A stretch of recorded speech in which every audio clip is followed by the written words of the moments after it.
Alhamdulillah, wassalatu wassalamu ala rasulillah wa ala alihi wa ashabihi wa man tabi'ahum bi ihsanin ila yawmiddin. Amma ba'd, fa'a'udhu billahi minash shaitanir rajim. Bismillahir rahmanir rahim. My respected brothers and sisters, Assalamu alaikum wa rahmatullahi wa barakatuh. Welcome to ISNA and Fiqh Council's webinar on race relations. As you know, our beloved country, the United States of America, has been hit simultaneously by two pandemics. We have made the transition from COVID-related lockdowns to race-related protests and the curfews. Unfortunately, our country, United States of America, has a tortured legacy of race relations and especially discrimination against the African American community. Everybody knows that our country was based upon some of the foundational principles like all men are created equal, but we also know that at the time of the writing of our Constitution, those words did not carry the universal meanings. They meant that all Anglican or all white men are created equal. And then it took a lot of time and efforts for our African American brothers and sisters to fight for their equality, fight for social justice, and fight for their civil rights. And now what happened in Minnesota, the killing of unarmed black man, George Floyd, it tells you that even though the Constitution guarantees the equal rights to everybody, every citizen in America, there are still a lot of loopholes in our system, and there is a lot of brutality and with so much institutionalized racism in our country that the struggle is still needed. So I am going to be joined with a number of esteemed scholars and academicians, mashallah, who are the leaders in their community, and some of them have experienced these discriminations and injustices throughout their life. I am honored to welcome Dr. Ehsan Bagbi, who is, mashallah, the member of the Fiqh Council of North America, a known academician and a scholar, and also joined by Dr. Muzammil Siddiqui, who is the chairman of the Fiqh Council of North America, and mashallah, a renowned scholar, and mashallah, a known leader in North American landscape, and also by Dr. Zainab Alwani, who is the vice president of Fiqh Council, vice chair of the Fiqh Council of North America, and also, mashallah, a known scholar and academician. And later on, Imam Siraj Wahaj and Imam Zaid Shakir will also join me. And once they come, inshallah, I will introduce them. So without further ado, I will start off with Dr. Ehsan Bagbi and ask him about his views about the current situation here in America and where do the main problem lies. Dr. Ehsan. Thank you, Dr. Zulfikar. And I begin, Bismillah ar-Rahman ar-Rahim. I begin praising Allah, Alhamdulillahi Rabbil Alameen. Allahumma salli ala Sayyidina Muhammad wa ala alihi wa ashabi ajma'in. I am grateful for this time to share with all of our listeners. You know, we live in a very historic time. We are going through a time in which our society is shaken. And really, it is a time for emotions. Nothing wrong with emotions. I'm mad myself. I'm angry. We have experienced so much wrong in this country. It is not a time for philosophizing. It is a time for standing up. What's the issue that is bedeviling American society? It's racism.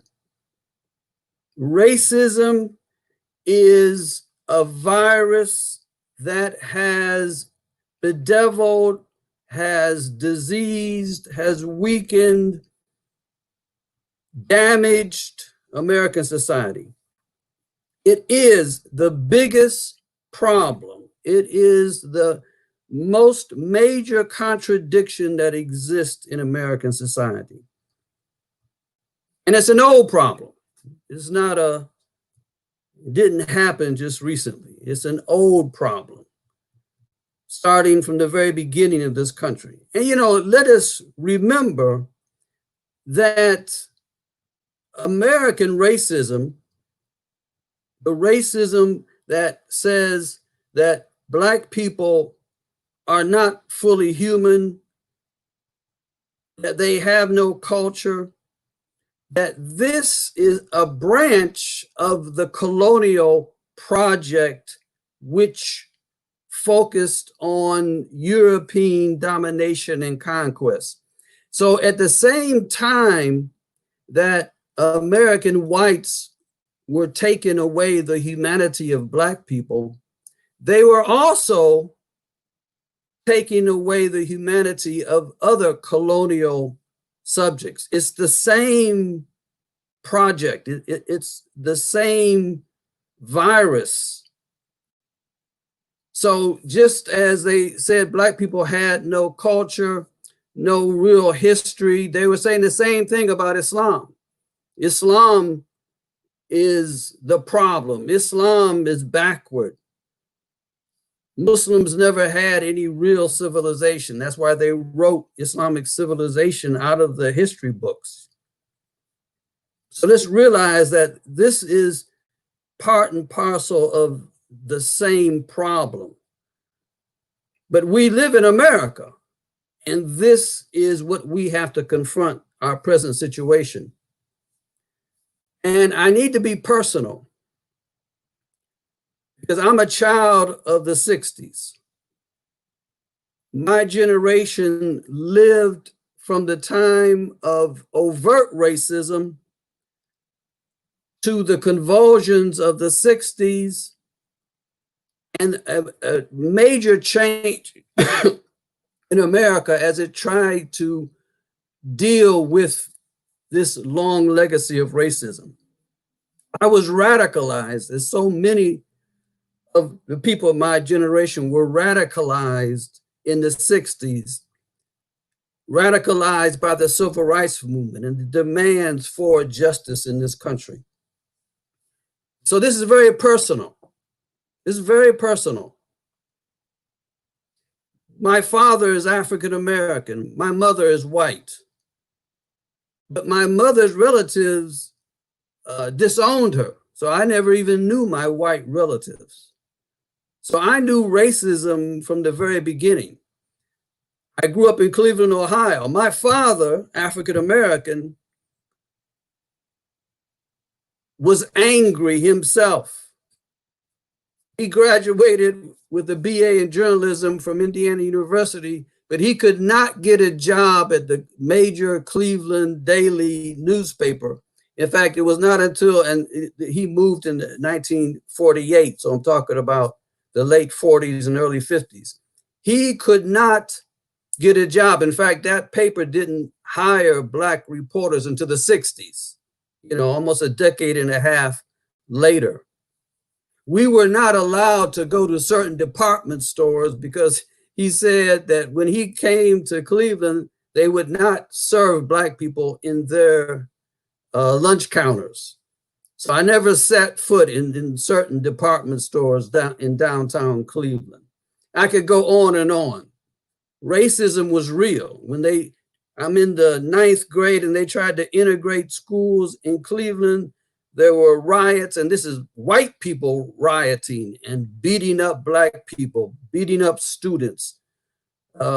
When they tried, that's the elementary school, when they tried to integrate the high school, fights, white gangs went around beating up black people.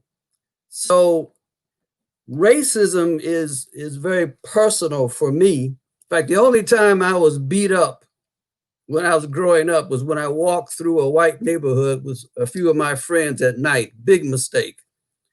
No, it's very personal. And you should realize, everybody here should realize the pain that African Americans bear as, you know, they have grown up in this country. And so I am calling upon my brothers and sisters. It's time to stand up, time to speak out. It's time for change. So we need to join hands, led by African American Muslims. And I truly hope Imam Zaid will be able to really revitalize MANA, an organization that Imam Siraj co-founded and led for some years, because we need the African American Muslim voice. We need their leadership, but we need to join hands all together. We need to focus on issues of societal change. And we can maybe talk about that later. But also we need to focus on the racism that exists within our own community. We can't talk about racism in American society and be hypocritical about racism that exists in our own society. And I'll end by just saying that I received an email from a good sister that I've worked with, sister from overseas. And she said that she finally has come to grip with this issue of racism. And she apologized. She didn't need to apologize to me. She said she feels so bad and embarrassed because she has sat in many meetings and occasions where racist statements were made and she was silent. And she said, no more. And that is one change that we all need to embrace, that no more will we accept racist statements, racism within our own society and in our own Muslim community. And then also that we are determined that we will join hands with others to try to stamp out racism in American society. Thank you. Alhamdulillah. Jazakallah khair, Dr. Khan. I'm sorry, I'm doing two, three things at the same time, trying to get the speakers on a line and also communicating with a number of other people. Now, the question is, Dr. Ihsan, what can we do as individuals and as societies to stop this evil of discrimination and racism? I know since 1990s, I have been hearing the same old issues, the police brutality, the discrimination against minority. And as a minority by myself, I have gone through so many problems which I can relate, but that can never compare with the suffering of the African American brothers and sisters. So, my question to you is, what can we do as individuals and as societies to stop this evil? It is a tough question. There is institutional issues and then there's personal issues. Let's start with the personal. So we need as individuals, especially as Muslims, we know that racism is wrong. There's no argument. Our deen is clear about this. But we carry many of us carry cultural baggage that is racist. So we need to look at ourselves as Muslims and go through a process, in a sense, it's the same process of tawbah. First, you have to acknowledge, you have to recognize, and then you have to be determined that you will not fall into that trap again. So that's the first thing. And then, as I said, I think every one of us can say to themselves that I will no longer tolerate racist statements. I will not tolerate racism while I'm in the presence of a person who espousing that. There was a wonderful op-ed piece in my local paper by a former chief of police. Said basically the same thing. The problem with those policemen who were standing on the sidelines watching this man kill George Floyd was guilty of exactly what I'm saying. They might have in their own head said, wait a minute, this is not right, but they did not have the courage. It was not part of their culture to speak out and to try to stop. So I think that's the first thing. And the other thing is that there are people, there are organizations out there that are trying to bring about change. Join forces.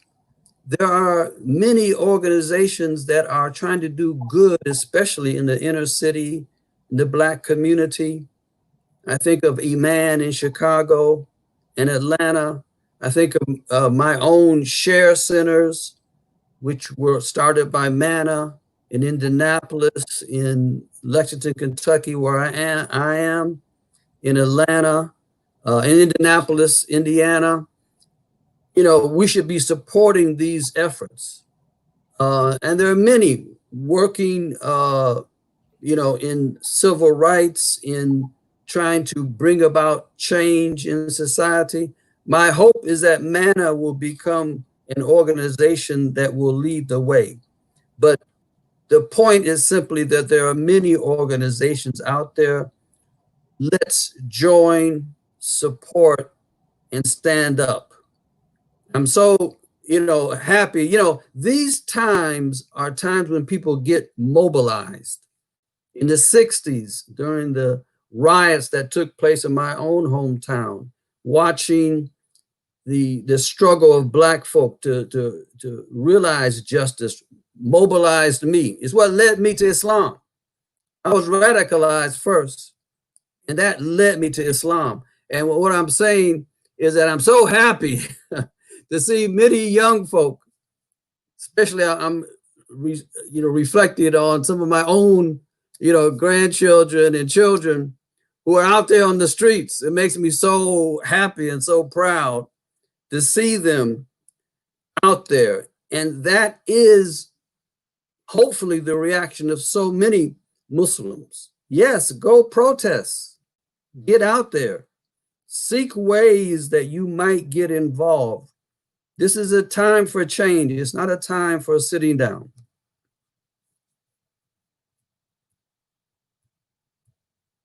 Okay, Dr. Afsan, let me follow up with a question. Now, I am seeing there's a lot of debate taking place, even within the African American leadership, about the type of protest and the type of resistance. Some of them are arguing for nonviolent protest and criticizing the type of rioting and the looting which is taking place in California and everywhere. Others are saying enough is enough. They are saying we have been nonviolent, very peaceful, and things are not changing.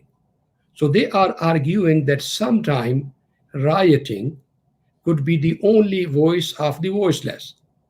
And the others are saying no, by means of rioting and by means of sometimes showing nonviolence, basically you are proving the other side right. And you are kind of, distancing many of your allies. So, what do you think? I mean, do you think that enough is enough and we need to come out with force and show the resistance, or still the non-violence is the way to bring out the change? Well, enough is enough, and we cannot sit down anymore. But violence is counterproductive. In the riots in the 60s, people were burning down their own homes. Malcolm was out in the streets trying to calm people down. Martin Luther King was out in the streets.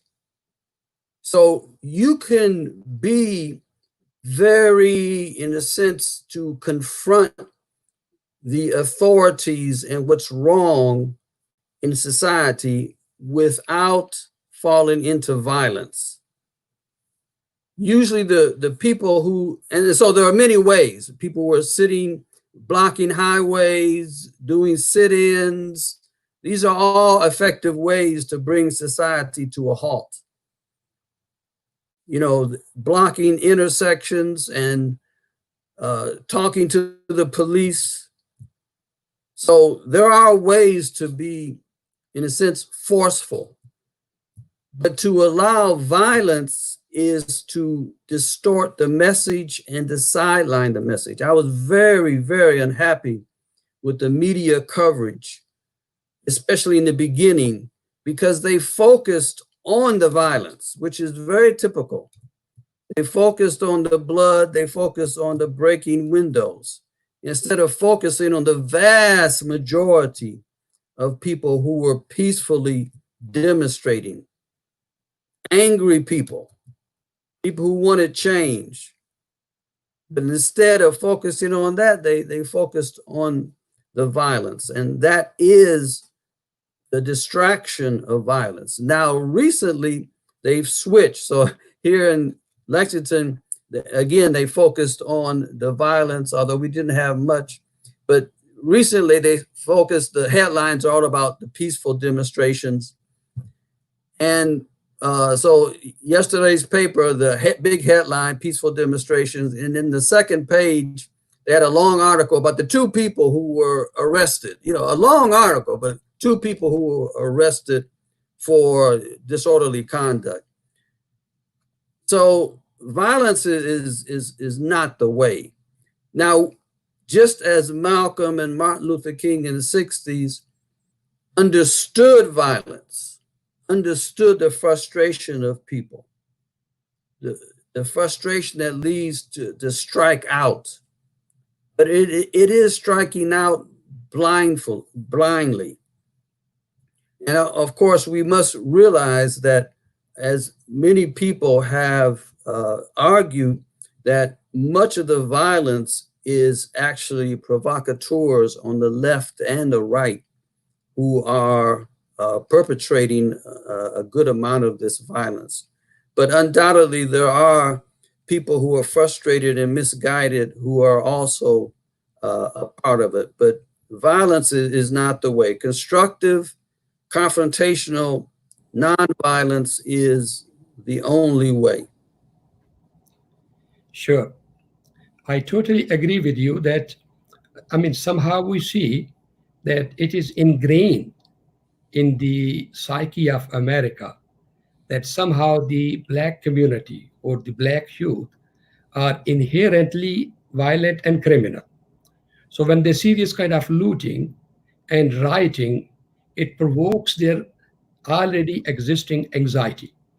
So, how can we satisfy those minds who are willing to support the African American community and who are willing to come out and support the causes of social justice, equality, and human rights?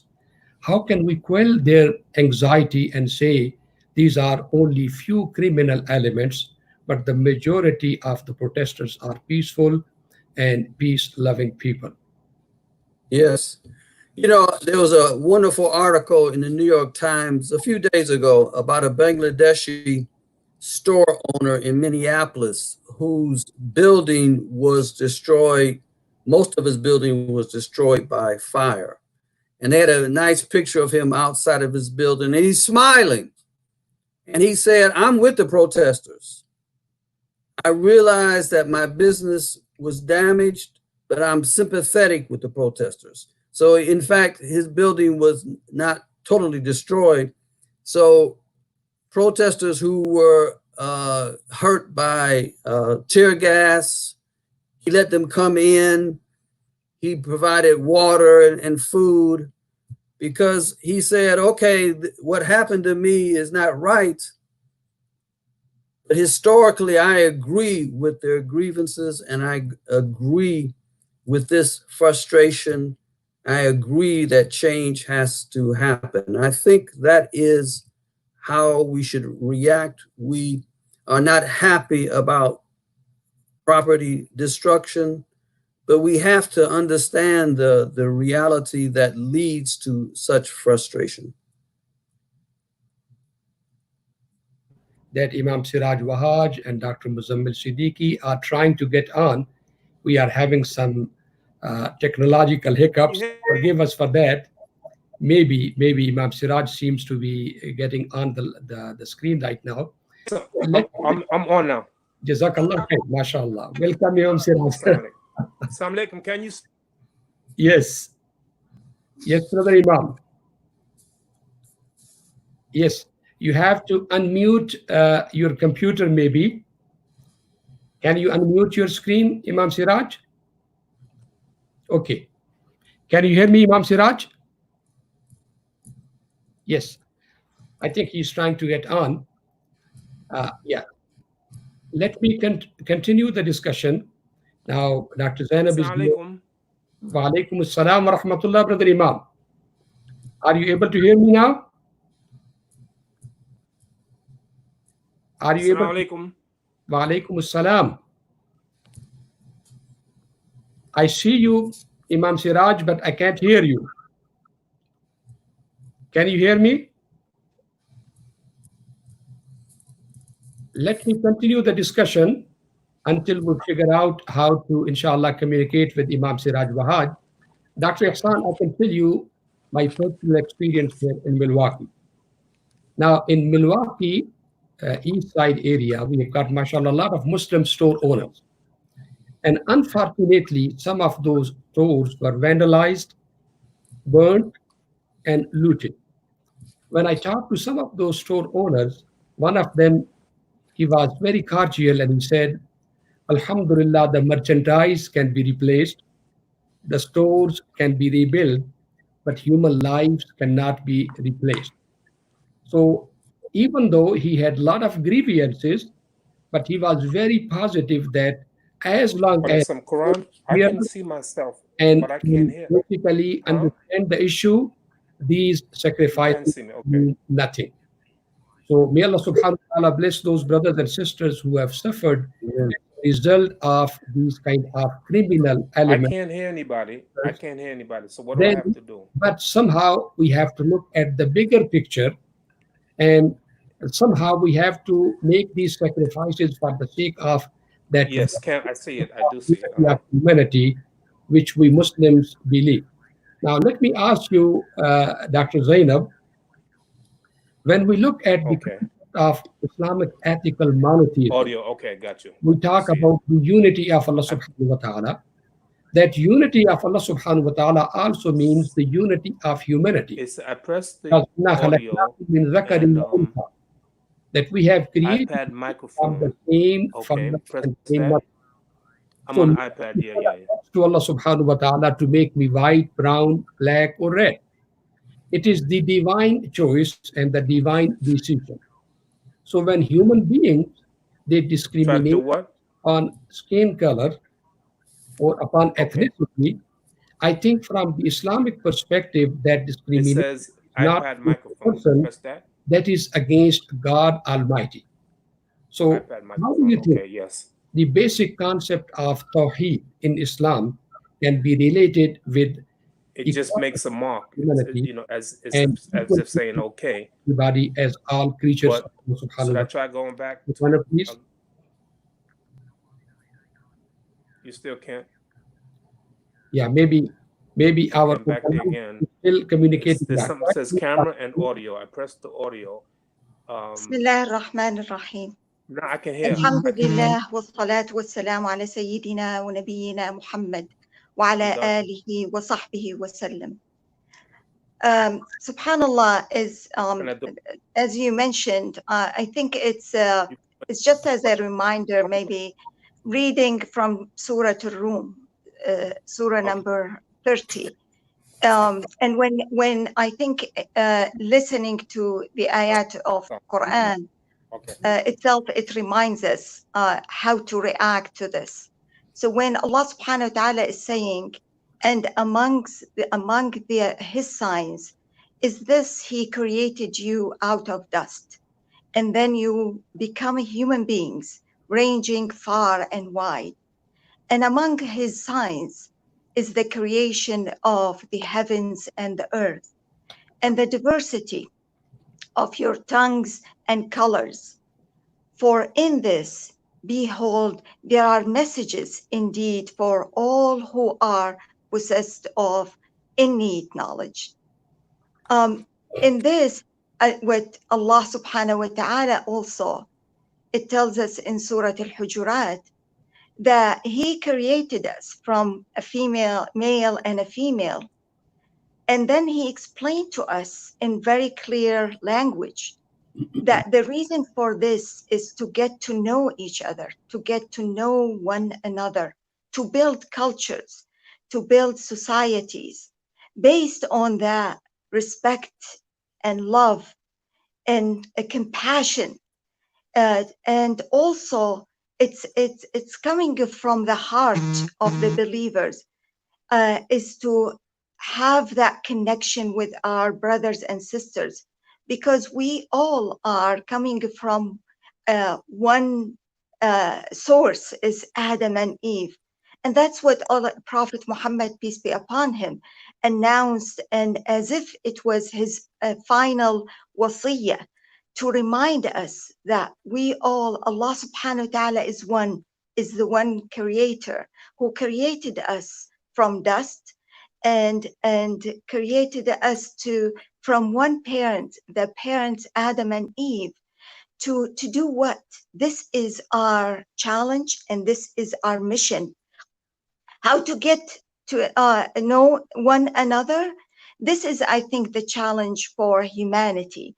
And at the same time, how do we get to know one another? How to build that kind of culture? I think Dr. Ahsan, may Allah bless him, he really highlighted this, especially among Muslim community. I think first for us as Muslim community to have that collective tawbah.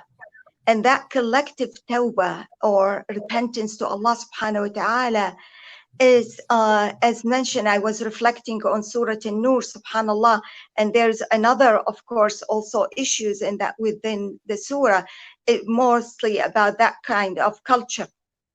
And when Allah subhanahu wa ta'ala announced it, Ya ayyuha alladhina amanu tubu ila Allahi jami'an.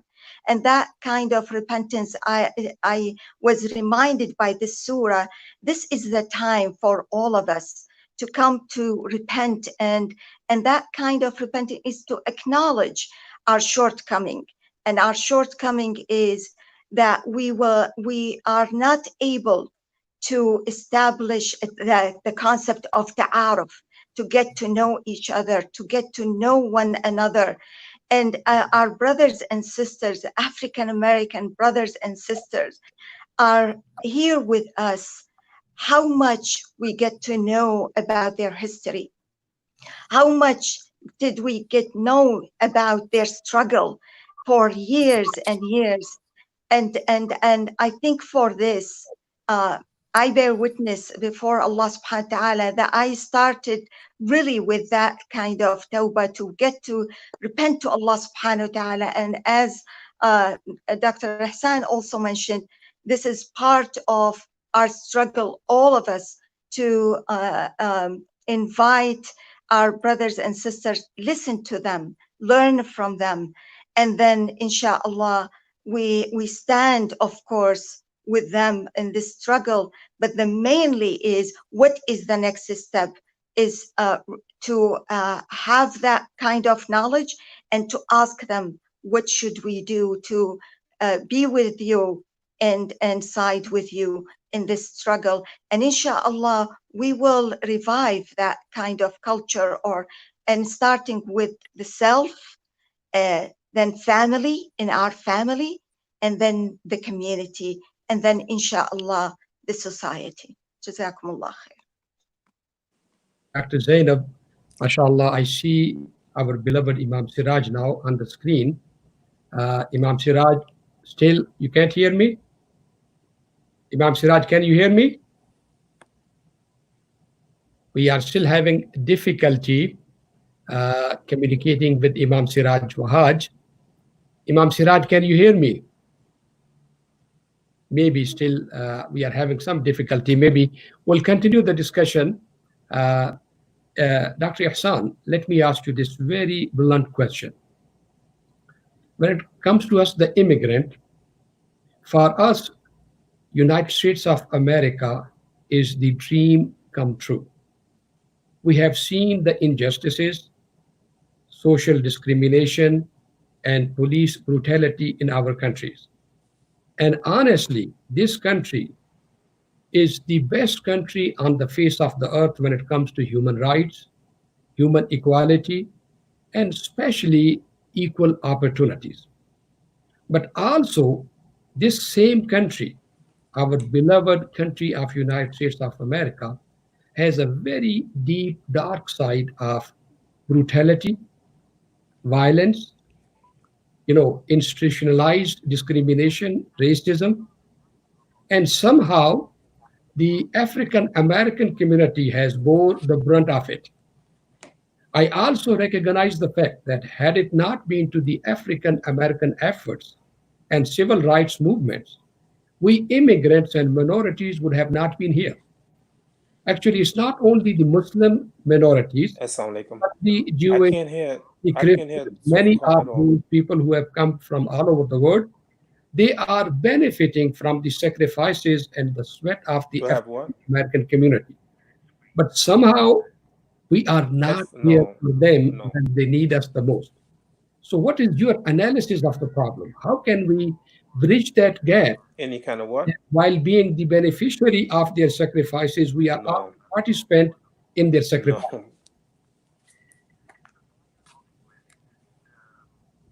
Is to accept the fact that there's so much good in this country.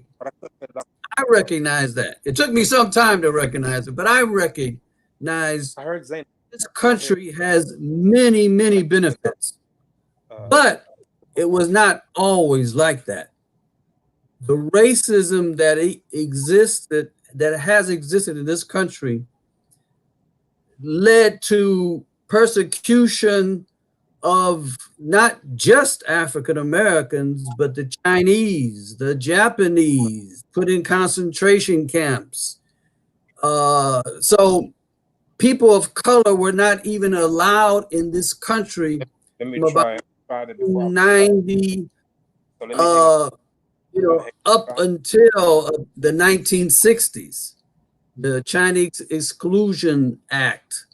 So, and Chinese were persecuted also. I mean, this country has a long history of this racism and white supremacy. And the benefit that we see now in this country, as you've indicated, is to a large extent the result of the struggle of Black people. Even as I mentioned, the Chinese Exclusionary Act, it was changed and acknowledged by Chinese people. It was changed, and the attitudes toward the Chinese were changed to a great extent because of the struggle of Black people to establish their own position, their own dignity here in this country, their own civil rights in this country. So yes, things are better, but they're better because people struggle. So, you know, if you look at the Civil War progress, you look at the 1910s, riots everywhere, right? Of course, there were white riots, white people killing black people, but there was progress as a result. The 1960s and the civil rights movement, convulsions, but progress. So the problem has not been solved, but you know, we can look through the decades and see progress. And so our hope, our focus should be on, you know, going to the next level of progress. You know, this virus, it's like, you know, the corona virus, because it can kill you, but it makes itself seem to the body as if it's benign. And it waits for the opportunity to invade you. And that's how racism is. Racism was very overt decades ago, but now it's more subtle. It fools people into thinking that everything is okay, but it is not. And as minds changed in the 60s and earlier decades, minds have to change now. And we just need to be on the right side of history, celebrating and recognizing the good in America, but also not being fooled by the, you know, nice picture, and forgetting that there is this virus that is, you know, penetrating our society. We have to get rid of it. So there is no, we should not be fooled. At the same time, we're not extremists into thinking that everything about America is bad.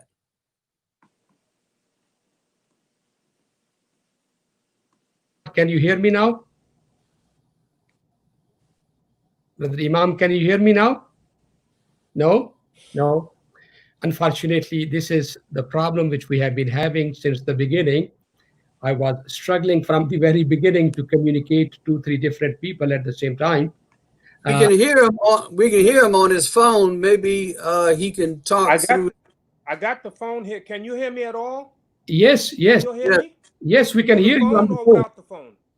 Without, let him talk through the phone. Talk through the phone. When I talk to the phone, you can hear me.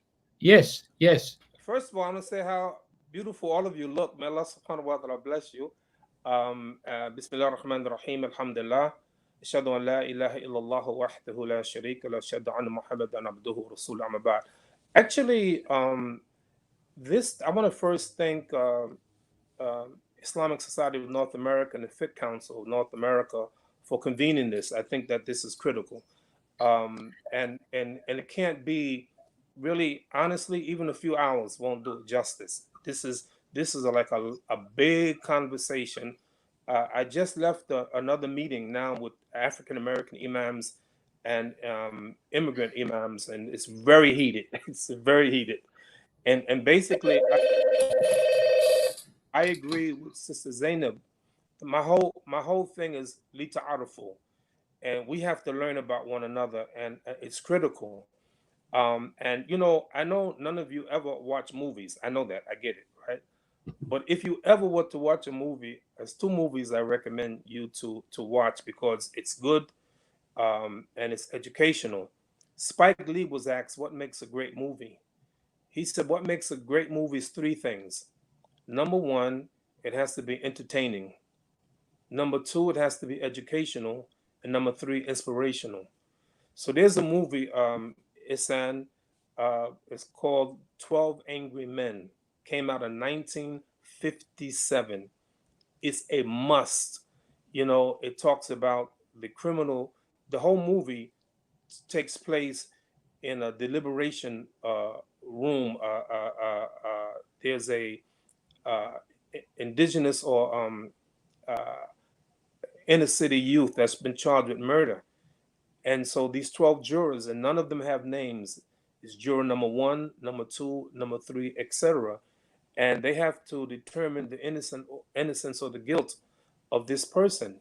And from the beginning, they don't even want to deliberate. He's guilty. Let's go.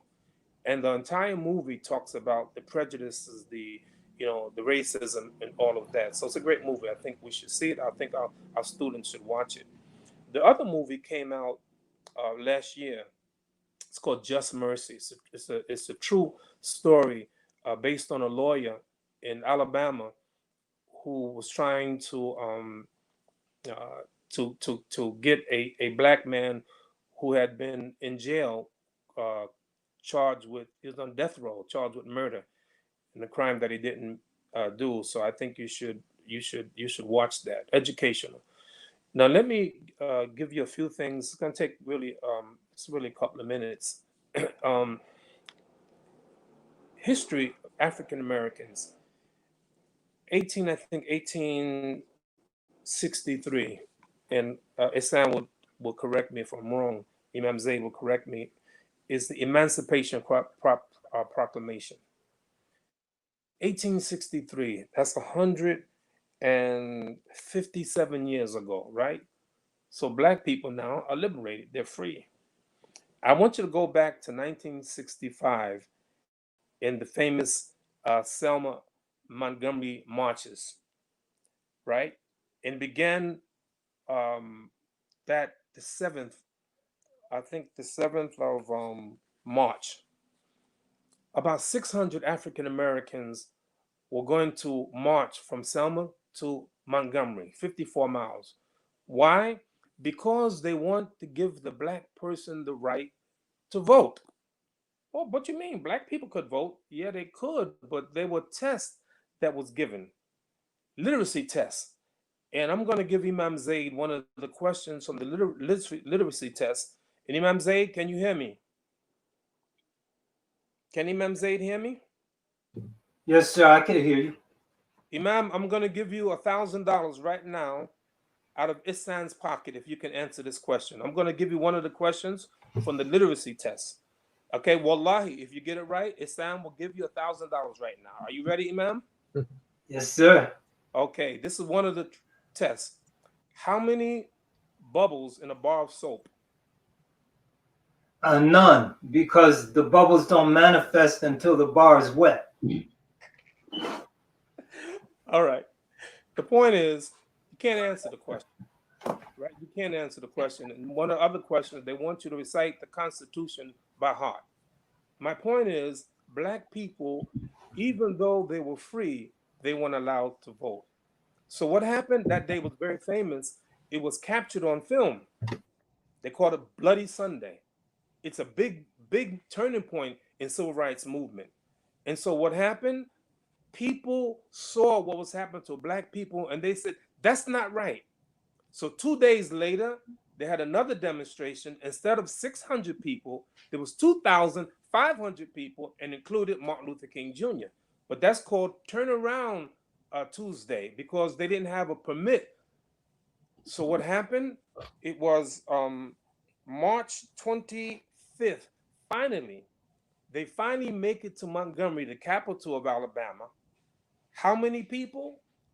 25,000 people. Why?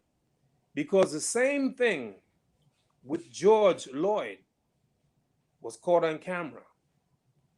And I want you to remember the speech that Martin Luther King gave because it's a very important point. You remember the speech? And Imam Zayd, he knows this. Imam Zayd, I'm going to ask you another question. This one, I'm not going to give you no money because you're going to get it right. Imam Zayd, can you hear me? Can Imam Zayd hear me? Yes, okay, sir. Imam Zayd, this was the speech that Martin Luther King gave. How long? Not long. Not long. How long? Not long. And he said, people are asking the question, well, how long will it be? And you know what? 55 years later, black people still black people are still under oppression.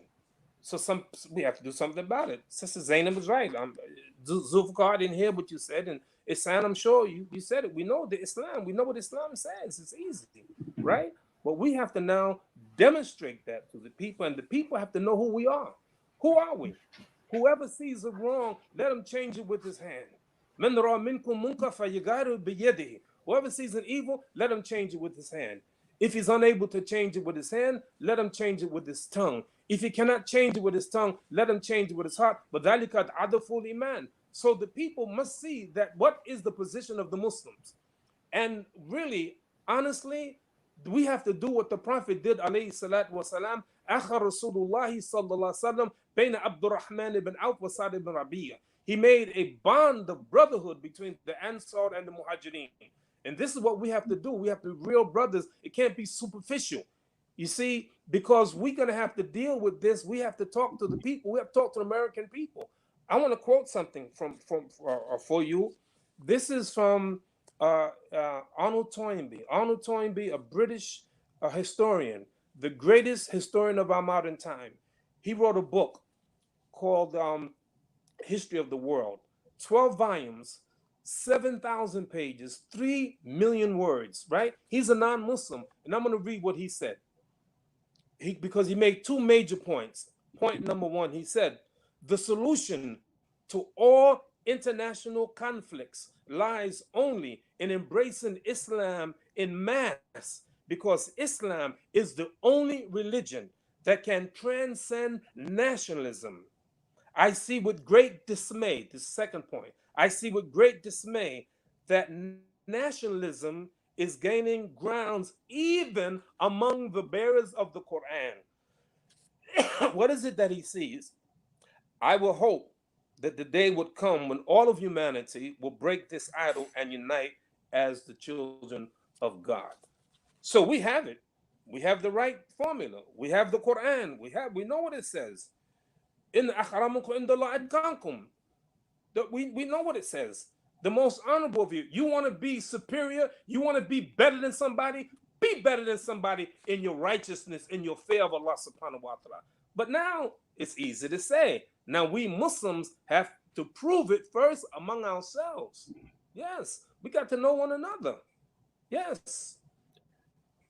The Prophet, peace and blessing be upon him, said, "Inna Allah Ta'ala la yanzuru ila asamikum wa la ila suwarikum, walakin yanzuru ila qulubikum wa a'malikum." Allah is not going to look to your bodies nor your forms. He's not going to look to your shapes. He's going to look at your deeds, and he's going to look at your hearts. So we as Muslims, we must be the example of what we're trying to bring the people to. And I'm going to leave this thing because I have a lot of stuff to talk about, but I'm going to leave you with something to consider. You know, you're talking about police brutality. You know how long black people been talking about police brutality? If you look to the Nation of Islam, the Nation of Islam been in existence since 1935. And when they had the Muhammad Speaks newspaper, and Imam Zayd would tell you, on the back of Muhammad Speaks newspaper, it talked about, we want an end to police brutality. How long have we been talking about police brutality? But let me give you something to think about, because I agree with Ihsan. Ihsan, I believe, I agree with you, right? We shouldn't, listen, I have many identities. Ana Aswad, there's no doubt about it, I'm black. And by the way, I love being black. I love being black. In 1968, there was a song that was #1 for 6 weeks on the charts. And that song was "Say It Loud, I'm Black and I'm Proud."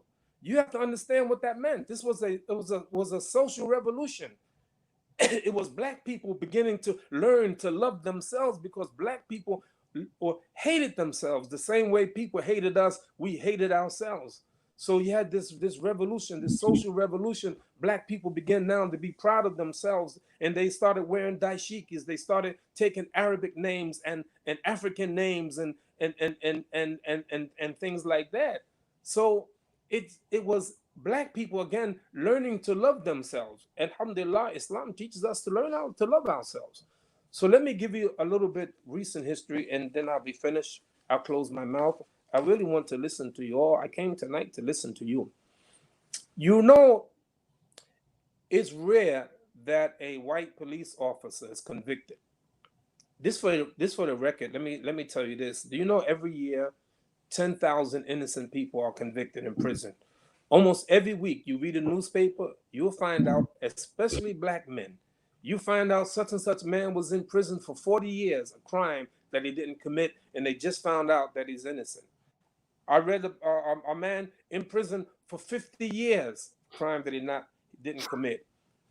But it's rare to convict a white police officer. Well, let me tell you about a white police officer that was convicted last year. Her name is Amber Geiger, you know, from Dallas, Texas, right?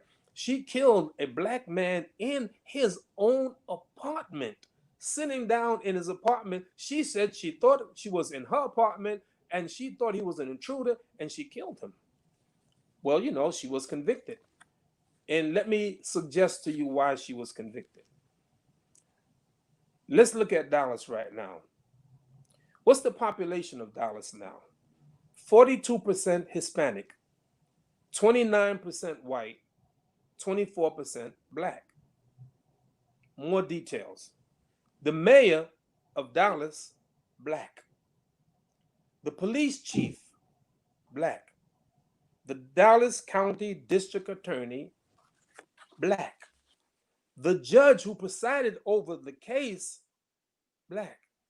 Of the 12 jurors, 4 of them and 4 alternatives, 7 black, 4 white, and 5 other races. What am I saying? Politics has a lot to do with it. You see, this is the problem that black people are going to have. Because if you say that, see, Malcolm put it this way. He said, either you're going to get eaten up by the wolf or tricked by the fox. And it seems like there's a game that the Americans, some Americans are playing. What game we talking about?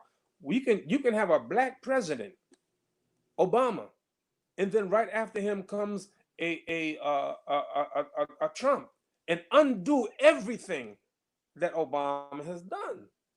You see, so it's a game now. Black people like the ping pong. They go back and forth. Oh, the Democrats. Oh, the Republicans. The Democrats, you know, they're taking us for granted. Oh, the Republicans, they don't treat us well.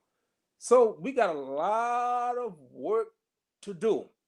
So that's my 2 cents. I'm just going to be quiet and listen to you folks. Jazakallah khair, mashallah, my beloved Imam and my leader, may Allah subhanahu wa ta'ala bless you for such a mashallah, beautiful explanation about the problem. I would like to welcome Imam Zaid. And now Imam Zaid does not need any introduction. Please chime in, Brother Imam. Now, Brother Imam Siraj mentioned something about the presidential politics. Now, our commander-in-chief, who's supposed to be our counselor-in-chief at time of, troubles and chaos, is trying to become dictator-in-chief. So what type of divisive, rhetoric is coming out of our political leadership, and how can we somehow channelize all of these difficulties to bring about some change which has taken place in Ferguson or even in Minnesota? I mean, you can see the police chief in Minnesota is black. The Attorney General, Brother Keith Ellison, is black. That's where you see that those officers are indicted and they are sitting in jail.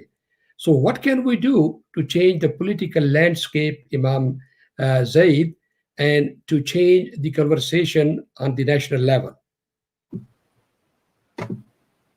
Okay. Bismillah ar-Rahman ar-Rahim. Alhamdulillah Rabbil Alameen. Wassalatu wassalam ala Sayyidil Mursaleen, Sayyidina Muhammad wa ala alihi wa sahbihi wa sallam. Assalamu alaikum wa rahmatullah. Is that a question seeking a brief answer or a question seeking a more involved answer? Whatever way you want to go, Brother Imam. You are the leader. Bismillah ar-Rahim. I think, first of all, we have to balance. We have to balance between the metaphysical, and Sister Zainab, or Dr. Zainab, excuse me, was focusing on those realities rooted in the Quran, the Sunnah, the teachings of the religion, relating to our relationship with Allah subhanahu wa ta'ala. That's very critical. And we have to balance between our social responsibility, because we live in a world of people, and the Quran, the Sunnah, and our divine law have delineated certain responsibilities that we have towards our fellow citizens, both in the immediate sense of citizens of the United States and the wider sense, citizens of the world that we all inhabit. So if we start with the metaphysical, Allah doesn't change the state of a people until they change that which is with themselves. And so as Muslims, we have to begin to change ourselves if we're going to be a community of leaders, a community of leaders who should rightfully lead. Kuntum khayra ummatin ukhrijat linnas. You're the best community raised up for humanity. Ayli khidmatin nas, or as one of the commenters said, to serve humanity. Or another, khayrun nasi linnas, the best of people for the people. And so to assume that leadership of humanity, we have to be a community that's worthy of it. And one of those qualities is patience. Allah Ta'ala mentions concerning the prophets of Bani Israel, but it's generally applicable to all of us. وَجَعَلْنَا مِنْهُمْ أَئِمَّةً يَهْدُونَ بِأَمْرِنَا لَمَّا صَبَرُوا وَكَانُوا بِآيَاتِنَا يُوقِنُونَ. That we made from them leaders who guided by our command after they patiently persevered, and they were absolutely certain concerning our signs. So we have to be a people of patience. We can't approach this issue and many other issues as if they're a sprint. They're not a sprint. As Dr. Ihsan mentioned, as Imam Siraj mentioned, it's a marathon. The issues of racial injustice in general, and particularly as it applies to the African American community, go back to the founding of the nation, when African people, not yet citizens, were deemed to be 3/5 of a man for congressional representation. And also in order to induce or lure the southern states into the Union by giving them a disproportionate share of power through slaves counting as 3/5 of a man. So every 2 slaves, they got a full man. And so not in terms of those slaves receiving any benefits from the system, but those slave owners receiving disproportionate political power. And so that's the Constitution. The Civil War was fought primarily over the issue of the enslavement of African people. Then advent of the 20th century saw Plessy versus Ferguson legalizing the segregation and discrimination against African people. A few years later, one of the greatest African American intellectuals, if not the greatest, the great W.E.B. Du Bois, said that the problem of the 20th century will be the problem of the color line. Brown versus the Board of Education, half a century later, 1954. The issue again was segregation, desegregation as it relates to the African American people. A decade after that, cities were being burned down. Dr. Ihsan mentioned Cleveland, which he witnessed firsthand, Newark, New Jersey, Philadelphia, Detroit. And Detroit, as you drive through Detroit, you can see it has yet to recover. North Hartford, Connecticut, Los Angeles, Watts. And those were called race wars, race riots, which indicate the race problem has yet to be solved. 2 decades later, Hillary Clinton was calling young African American men super predators, and that was accompanied by the omnibus crime bill, which ushered in the age of mass incarceration, which primarily targeted and debilitated young African American men. And so now here we are, and we've had Trayvon Martin, we've had Sean Bell, we've had Oscar Grant, we have Gary King, we have Alton Sterling, we have Tamir Rice, we have John Crawford, we have Sean Bell, we have Amadou Diallo, we have the list culminating in Greg Floyd, and which again, African Americans are the only people police kill. So I mentioned earlier this week, twice as many white people are killed, or European Americans are killed, twice as many. But proportionate to our percentage of the population, you're twice as likely to be killed by law enforcement if you're African American, 4 times more likely if you're unarmed. But everyone is affected. Every year, 1,000 people on average are killed by police in this country. The entire European Union, with Great Britain after Brexit, European Union, Great Britain, Canada, Australia, and New Zealand combined, that's a population of 880 million people, almost 3 times the size of the United States. Collectively, 100 people on average, 110 approximately, are killed by law enforcement. So this is a systemic problem in this country. It plays itself out on racial lines, as Mad Dog Mattis, in an article he wrote for the Atlantic today, mentioned. It is a problem of equal representation before the law as other things. Because if the law enforcement who are to protect and serve are killing the people they're protecting, supposed to be protecting and serving disproportionately, the people are disproportionately being killed are not receiving equal treatment before the law. And so there are many ramifications. So to go directly to answering your question, we have to, as Imam Siraj said, we have to teach people Islam.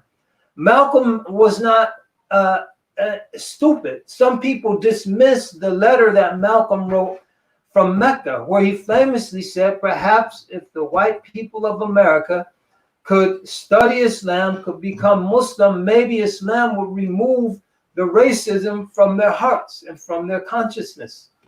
Because he saw Muslims who didn't have that racism in them. And he witnessed that in Mecca.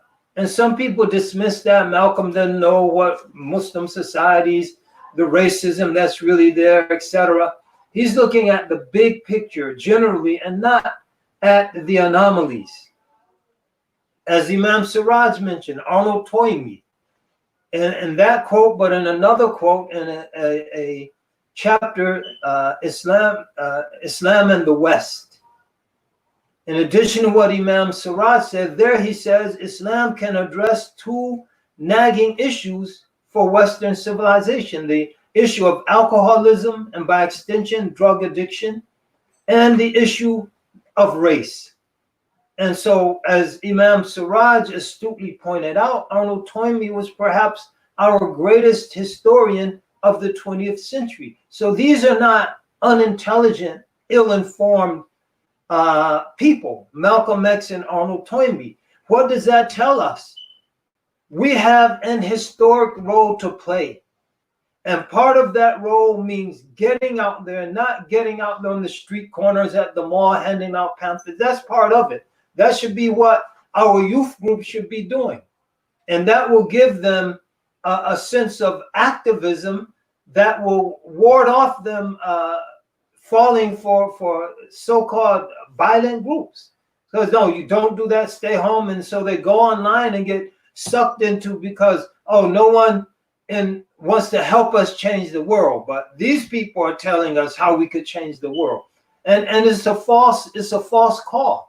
So we have to unleash our youth and get our youth out there in the streets. But more importantly, we have to think at higher levels. We have to be engaged, and alhamdulillah, is doing a lot of this work, but we have to expand it. We have to be engaged in academia and in terms of getting the message of Islam and Islamic principles as foundational in terms of how we view the world. Most of our Muslim activists have a worldview that's not shaped by Islam. It's not shaped by people named Muhammad and Abdullah. It's shaped by people named Foucault and Derrida and Marx and Lenin and Engels and Mao Zedong and Tito and and Heidegger and Marcuse and Sartre and Camus. This is a reality, and I'm not saying that's necessarily all bad. But what I am saying, we have to be in academia creating different paradigms and different schemes and different foundations from which we see the world, and then you influencing others to adopt those as a superior methodology in terms of addressing the problems we need to address. Racism is the immediate problem. There's no getting around it. What has been the most successful social phenomenon in terms of bringing people together across tribal, ethnic, racial lines? Islam, historically. Islam. And so this is a historical fact. And so we need to get out there at every level, and introduce this to the people. That's absolutely critical. And we shouldn't think, oh, we're weak, no one wants to listen to us. Once we take our stand, Allah is with us.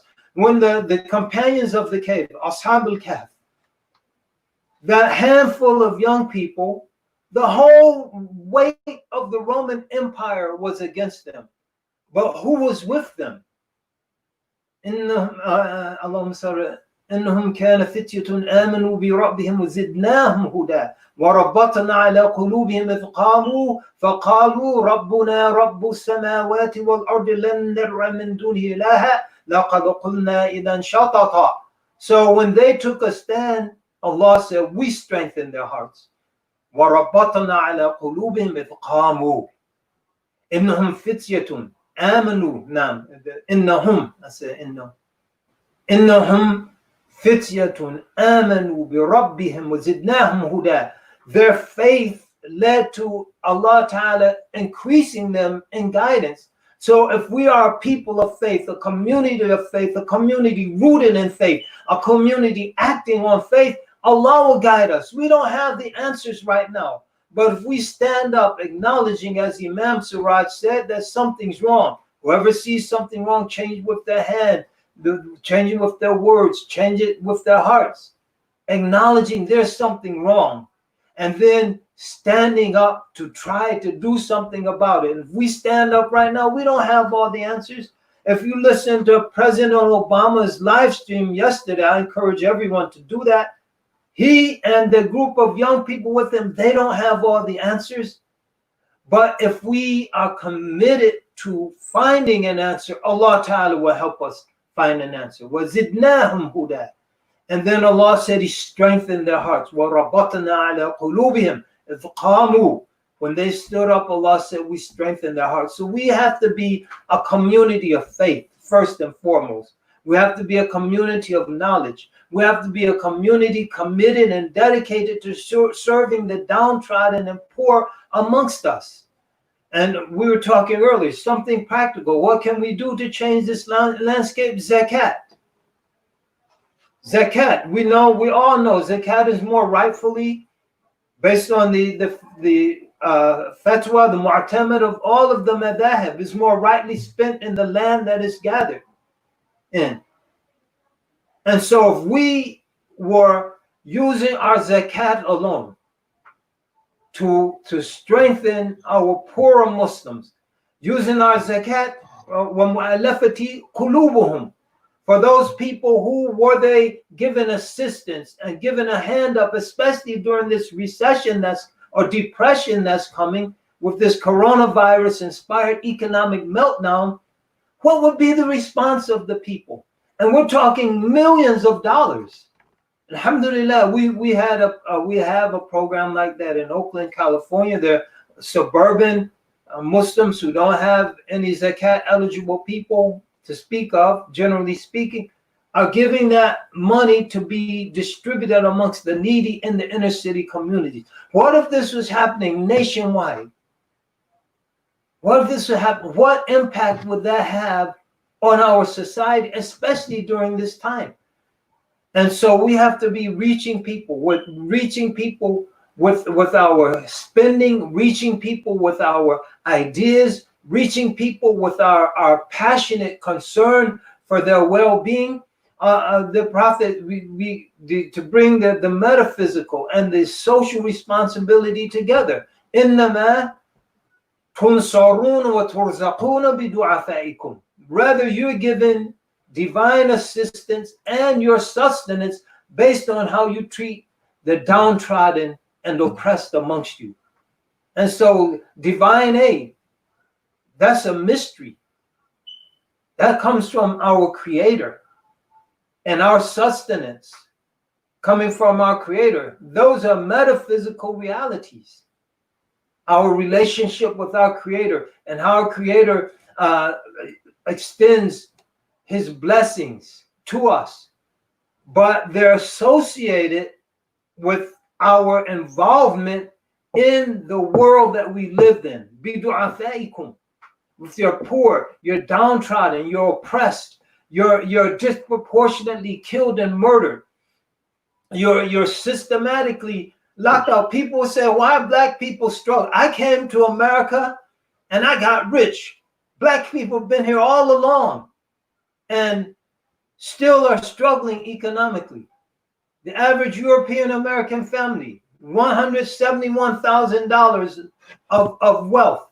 The average African American family, $17,000 of wealth. Why are these people? They've been slavery. After slavery, the Freedmen's Bank, where 61,000 African Americans in the 1860s were defrauded of $3 million back then. Redlining, the GI Bill, the most critical element in creating the middle class in the 20th century was the GI Bill that gave free education and access to homes, such as the homes in Levittown, New York, to overwhelmingly European American veterans. African American veterans were systematically denied the benefits of home ownership, the greatest gateway to family and individual wealth in this country. Systematically denied home ownership, systematically denied home ownership through the GI Bill, systematically confined to renting in crowded ghetto slums by redlining.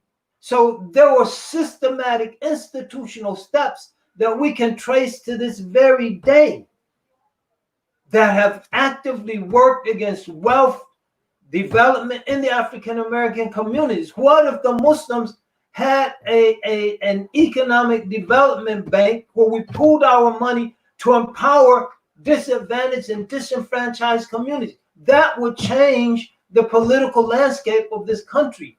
And these are serious things, but we can do it. But we can't do it without a vision, and we can't do it without courage. Finally, to get the message out, yes, our youth, we should be mobilizing them.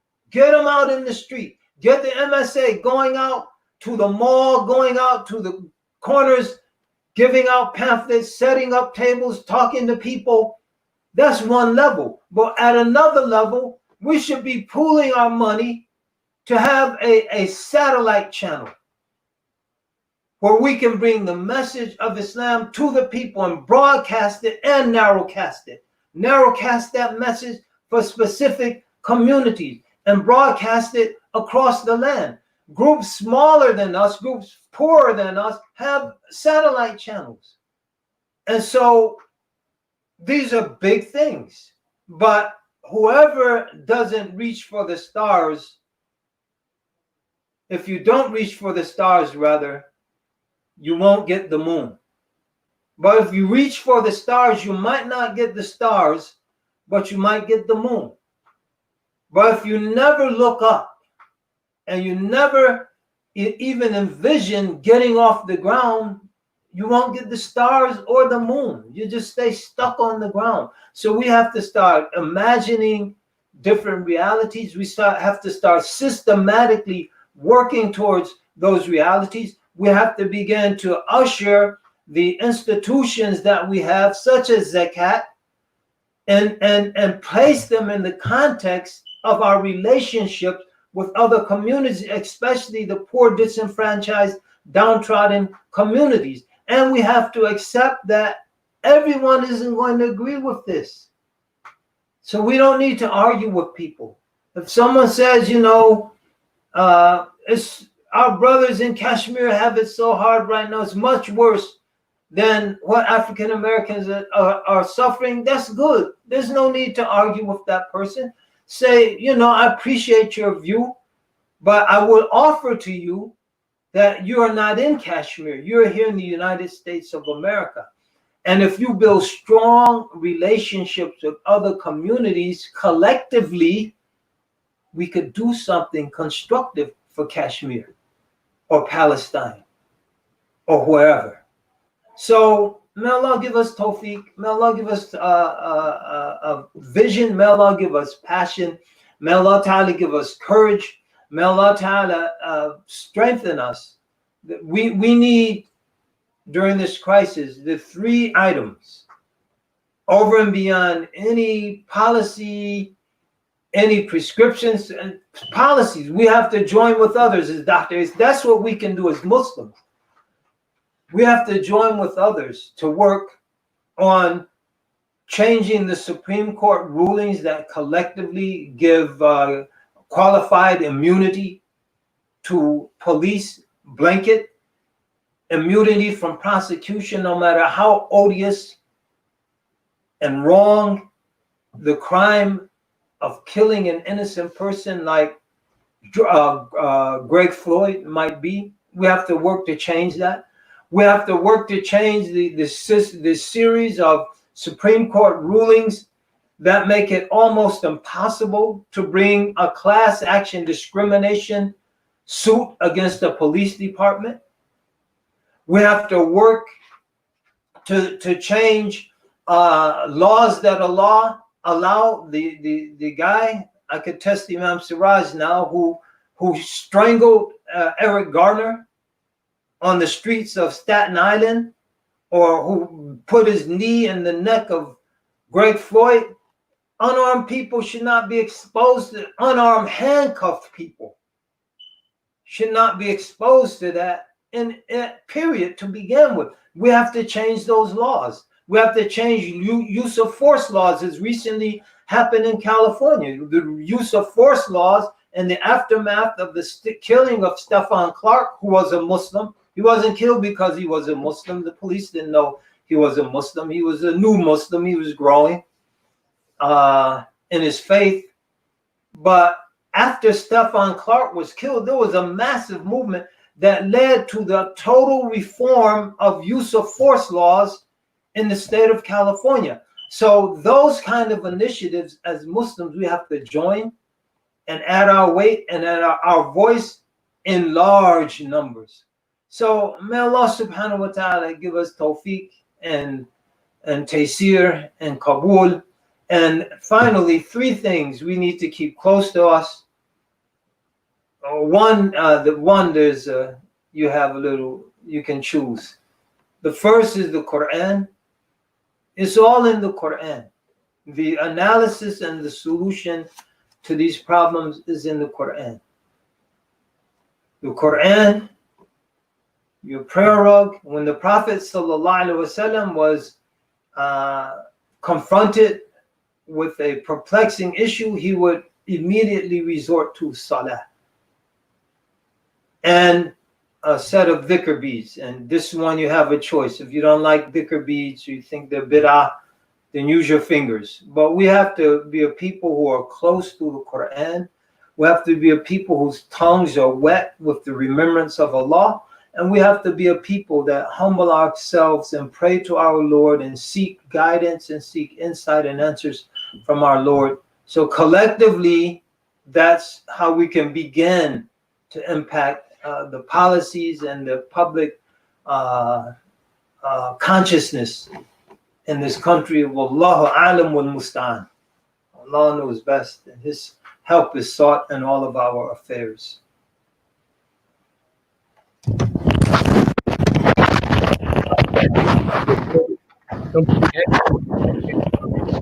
Be done.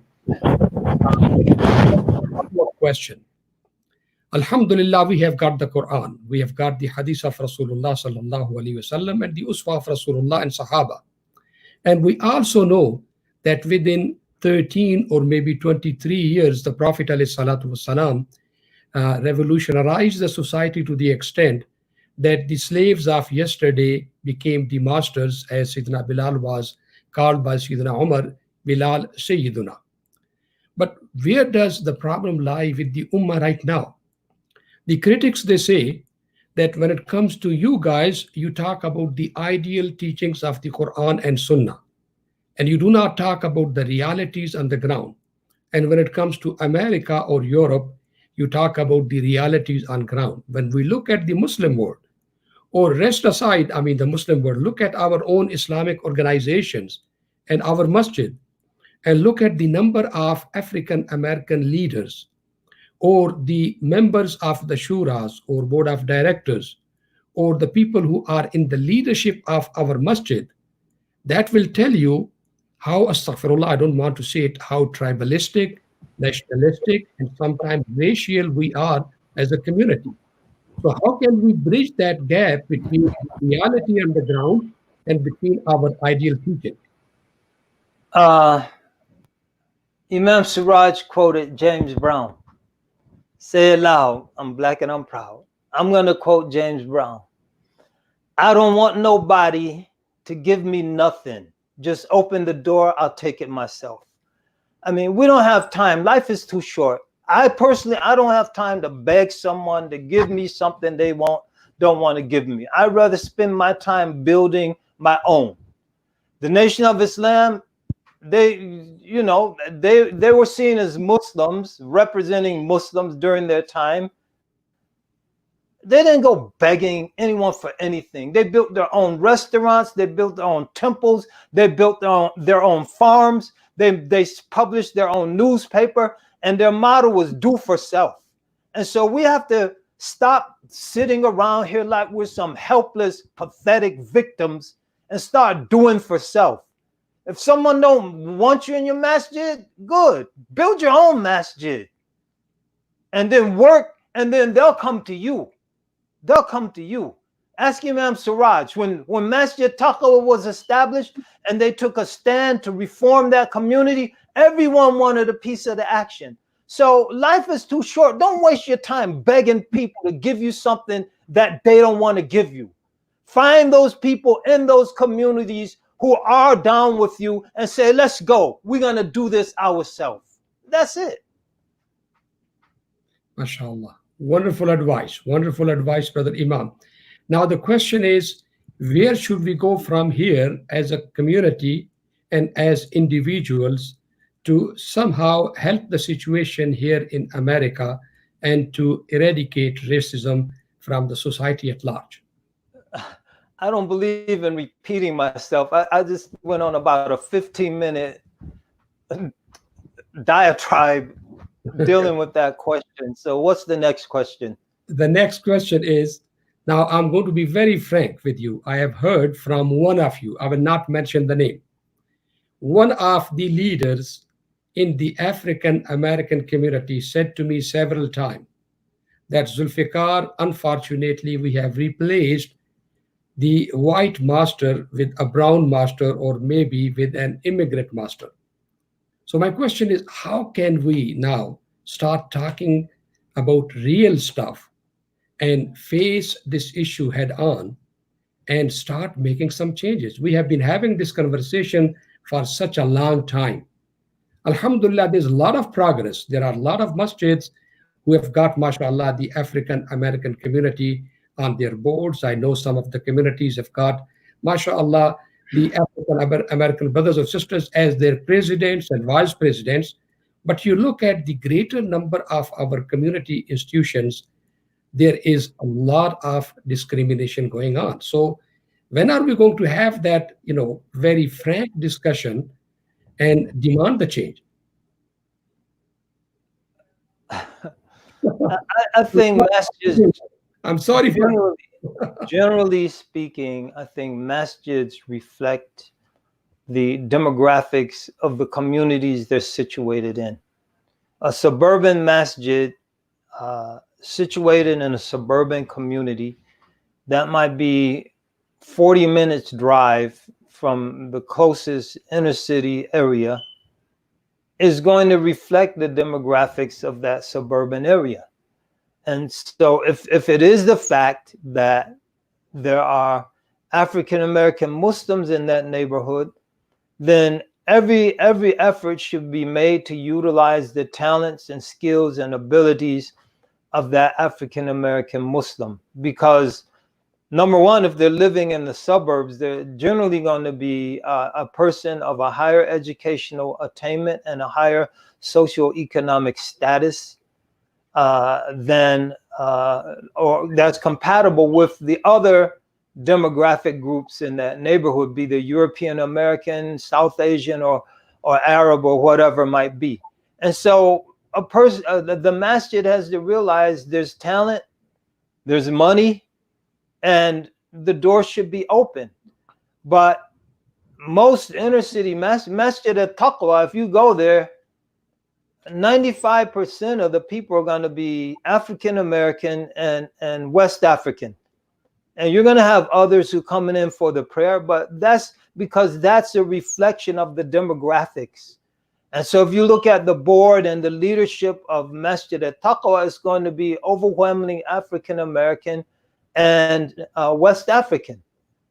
And it's primarily African American because the West Africans generally are just looking for a place to pray, to socialize, see their brothers and sisters, and aren't necessarily aggressively seeking any position. So it's going to be overwhelmingly African American, and that's just a reflection of the demographics of the neighborhood. So I think we should be realistic in the sense of not expecting a board to reflect demographics that aren't there. On the other hand, we should be visionary to see that if there are talented, wealthy, or even not so wealthy African Americans who can contribute to the community and want to make a contribution, every door should be open. Just recognizing the talent, the ability, and this goes back to an earlier question. Randall Robinson, who was the brother of the very highly acclaimed journalist Max Robinson, Randall Robinson wrote a book called The Debt. And I think it's very important for our Muslim brothers and sisters from immigrant-based communities, because if they were people born and raised here aren't immigrants. Immigrant-based communities should realize there's a debt that people gave their blood, sweat, and tears to build the foundation of wealth that you benefit from. You're not just wealthy because you work hard. A lot of people work hard. They work extremely hard, but they don't get anywhere. But you got somewhere.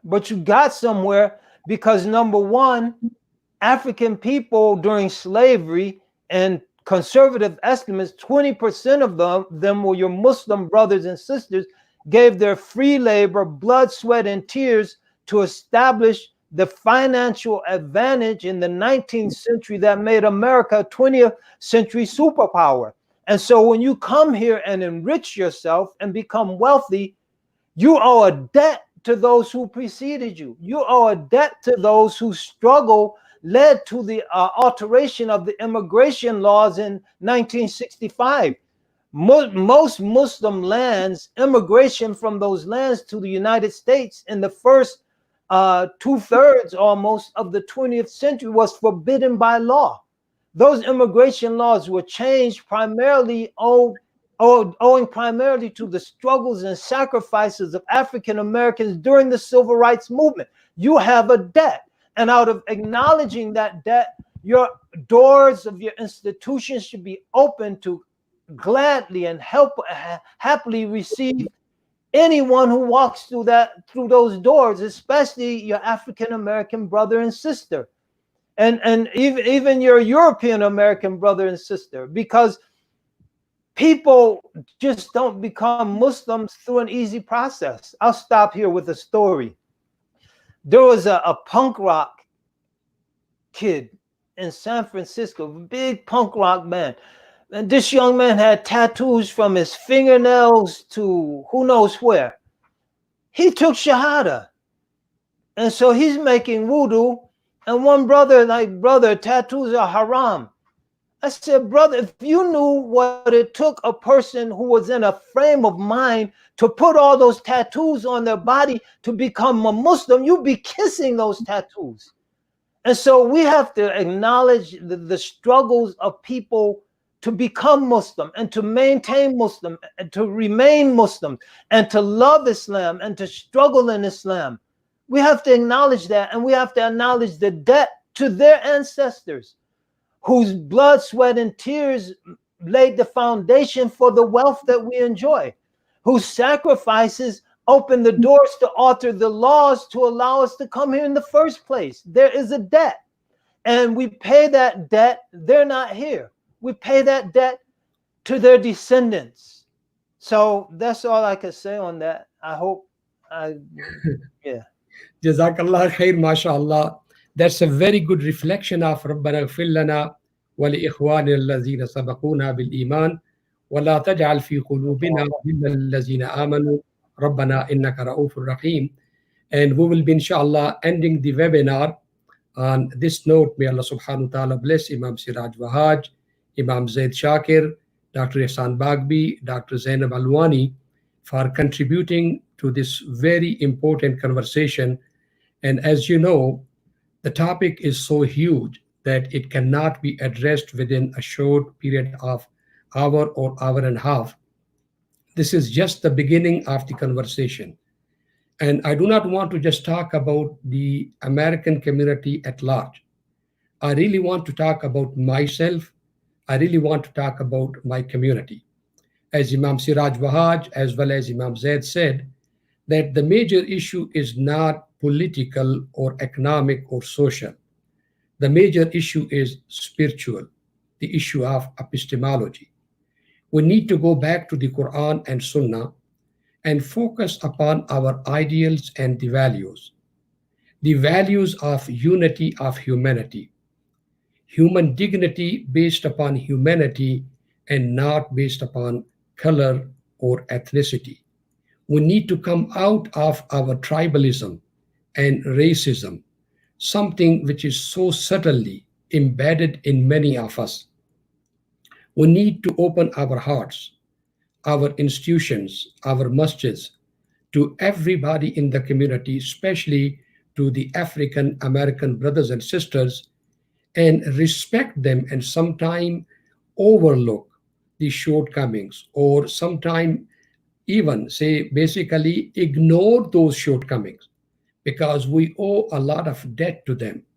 Had it not been to the sacrifices of these brothers and sisters, you and me would have not been enjoying the freedoms and the rights which we are enjoying here in America.